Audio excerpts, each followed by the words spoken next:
Colligative properties of strong electrolyte solutions. So we mentioned earlier that strong electrolytes affect colligative properties such as freezing point depression, boiling point elevation more than non-electrolytes do. Because they separate into ions, they make more particles. It's the number of particles that causes the freezing point depression and boiling point elevation. So, of course, it would be too simple if everything just worked perfectly, right? And so when you put 1 mole of sodium chloride into water, you don't necessarily get 1 mole of sodium ions and 1 mole of chloride ions. Sometimes some of them stay a little bit associated together. And so they don't, even though we say it's a strong electrolyte, that it separates completely, it's not quite complete. For most purposes, that's fine. But here, where that matters, we have to introduce a correction factor, and that's called the Van 't Hoff factor.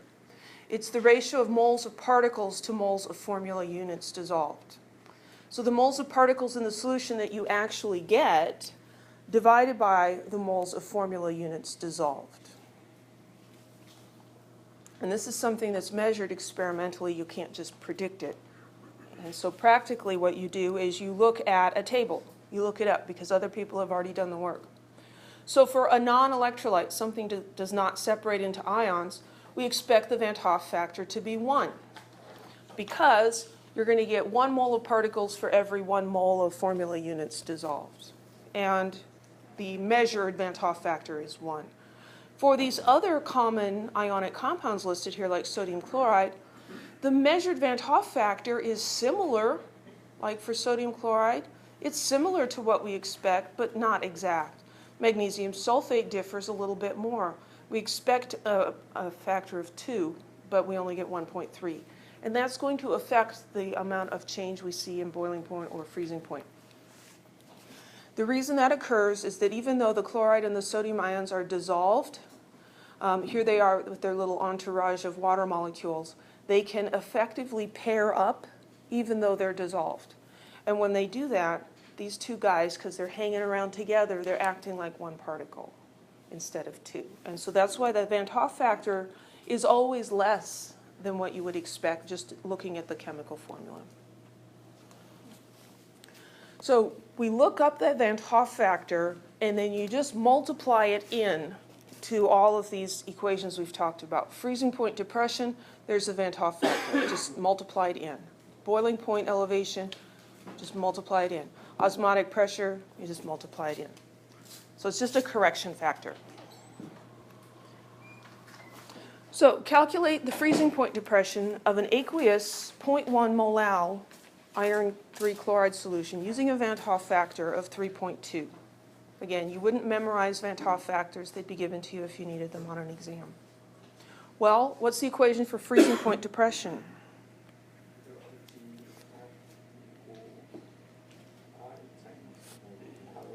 Yep. So delta TF equals I times the molality times the freezing point depression constant. Do you remember what the freezing point depression constant for water is? Close, 1.86. I just remember that because we made ice cream twice and we talked about it.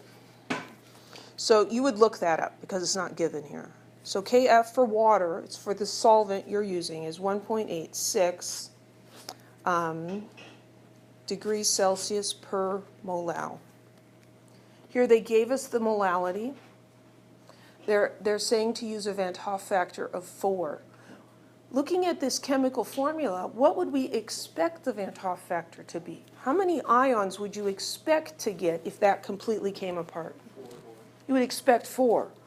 1 iron 3 plus ion and 3 chloride minus ions, right?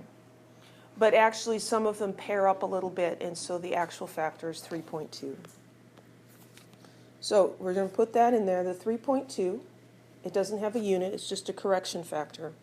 And then the molality was given, 0.1 molal. And then the freezing point depression constant, 1.86 degrees Celsius per molal. So 3.2 times 0.1 times 1.86. And so delta TF equals 0.5952 degrees Celsius, because the molalities cancel out. Does that answer the question? Yeah, they want the freezing point, not the freezing point depression. So we have to say, well, the solvent is water. Water's normal freezing point is 0. And so this tells me that the actual freezing point is going to be this much less than 0. So the actual freezing point for this solution is going to be negative. I should probably have 2 sig figs here. Negative 0.60 degrees Celsius. Any questions? Some of these equations are very simple, but then you have to remember what we're doing with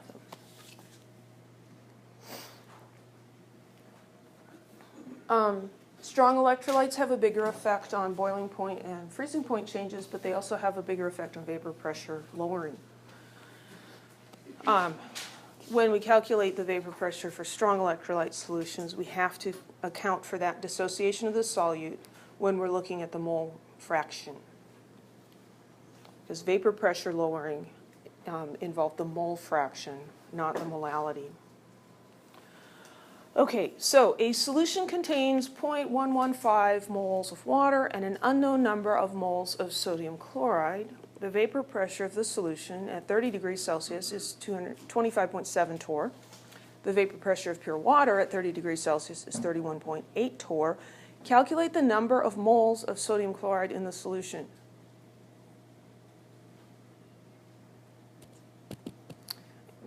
I'm seeing a problem with the question.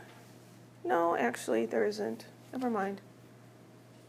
Do you remember the equation for vapor pressure lowering?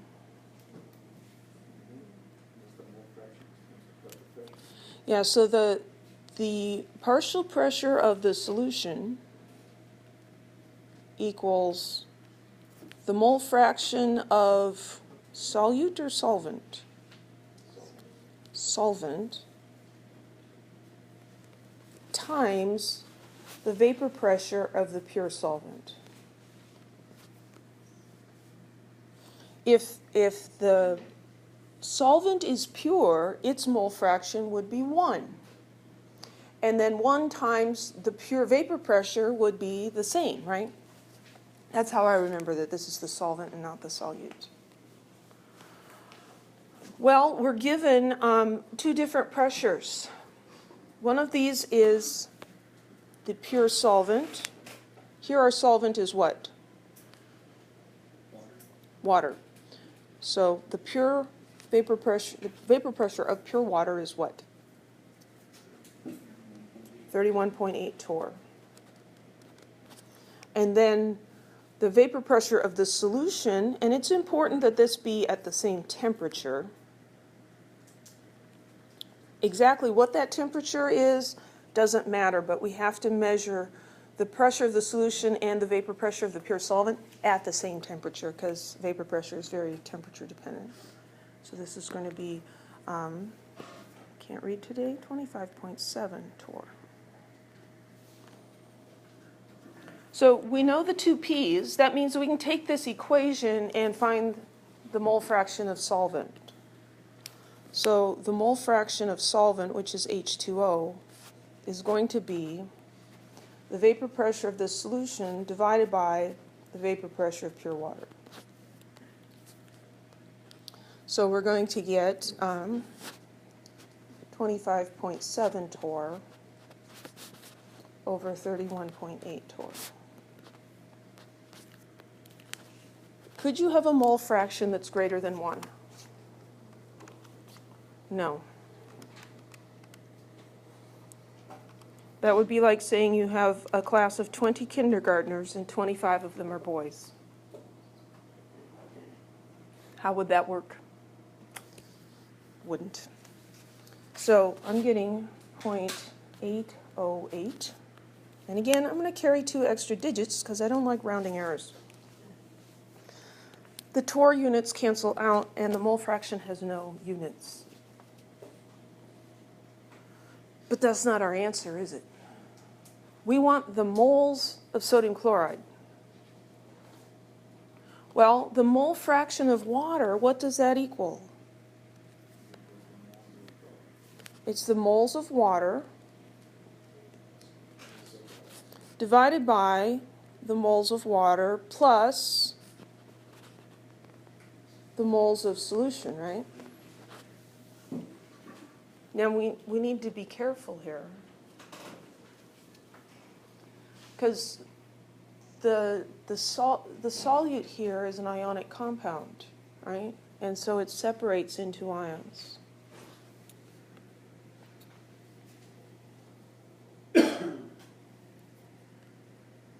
So we've got really the moles of ions here. I'm just going to call it that. They gave us how many moles of water were in here. So I don't have a lot of space here. I'll just make it work. 0.80818. That's a lot of 8s. So moles of water is 0.115 moles. And down here, I've got 0.115 moles plus, I'm going to call that X. That's the one thing I don't know, moles of ions.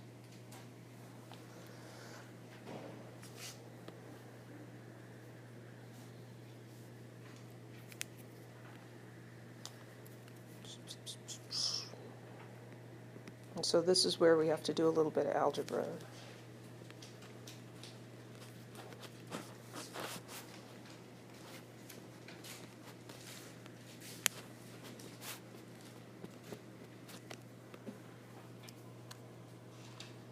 So 0.80818 times 0.115.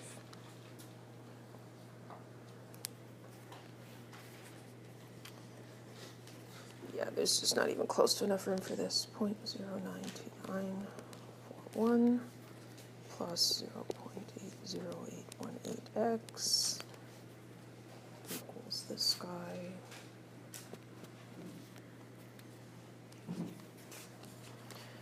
So I've got the 0.115 minus 0.092941, and fourth decimal place, divide by 0.801. My goal here is not to teach you how to solve this problem, is to get the answer. 0.0273.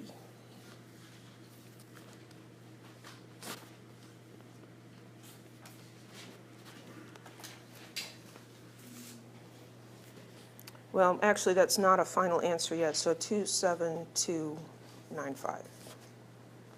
Moles of ions. Moles of particles. What does the question ask us for? Moles of sodium chloride. If I put 1 mole of sodium chloride in, how many moles of ions do I get? 2. So if this is the moles of ions, do I multiply by 2 or divide by 2 to get the moles of sodium chloride? Divide by 2. So let me show you how to think through that. Let's get rid of this stuff up here.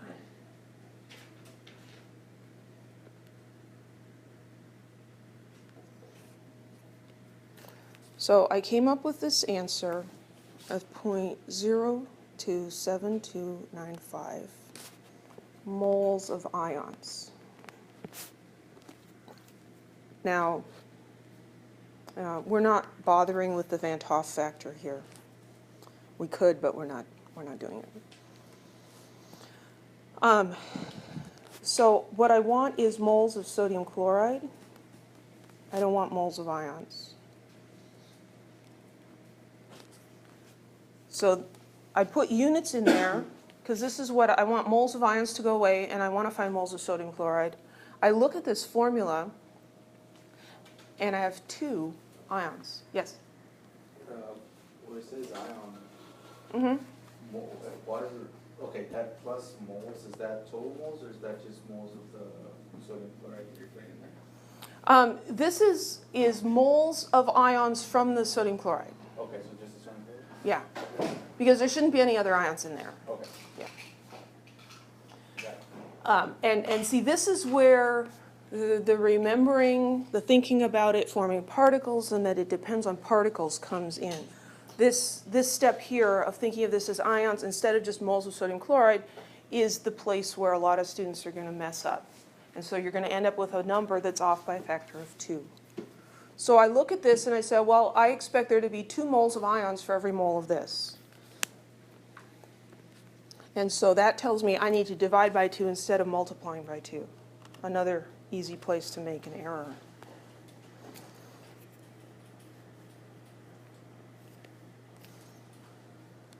And so we end up with 0.0136 moles of sodium chloride.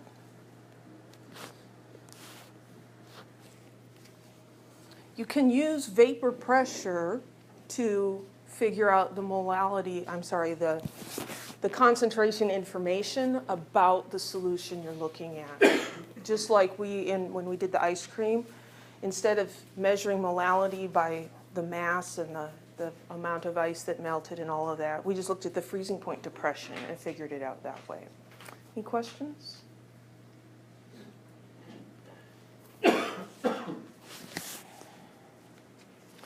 Colligative properties become important in medical solutions because in medicine they're dealing with living people who have living cells that have semi-permeable membranes. And so we become very concerned about osmosis. So osmotic pressure is important. If we have hyperosmotic, hyper meaning more, hyperosmotic solutions, or hypertonic is another word for it you might be more familiar with. Those are going to have larger osmotic pressures, and they're going to draw water out of cells and tissues, causing them to shrivel up. So here we have micrographs of normal red blood cells and shriveled up red blood cells. I believe the word for this is crenation. I don't think that actually shows up on your final exam. It shows up on the 3A final exam, and it really freaks people out. Crenation, good word to know. Shrivels up. Does that look like that would be a healthy situation? No.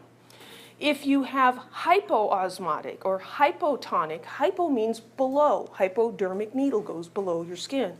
This means the concentration of the solution is too low, and the water will go into the cells, causing them to swell and eventually burst. Yeah, you don't want your red blood cells bursting. Now, if you have blood on a piece of clothing and you want to get the blood out, then blood cells bursting is a good thing. Soak it in water, cold water. The blood cells will burst and it'll be a lot easier to wash out. I know that from a lot of experienced children, right? So it's really important that the amount of dissolved particles in the solution, especially that they're giving you as an IV, matches what's inside the cells so that we don't cause your red blood cells to shrivel up or to explode. Isotonic saline is 0.9 grams of sodium chloride per 100 milliliters of solution, or 0.9%. That's a mass to volume percentage. So if you go to the hospital and you have to have an IV, the main thing in the IV is 0.9% sodium chloride, because that's isotonic with the liquids inside of your cells. We see common units in medicine of mass, percent mass to volume, or mass solute to volume of solution. And the reason they use those is it's convenient for them. We choose units based on convenience, not just to be ornery.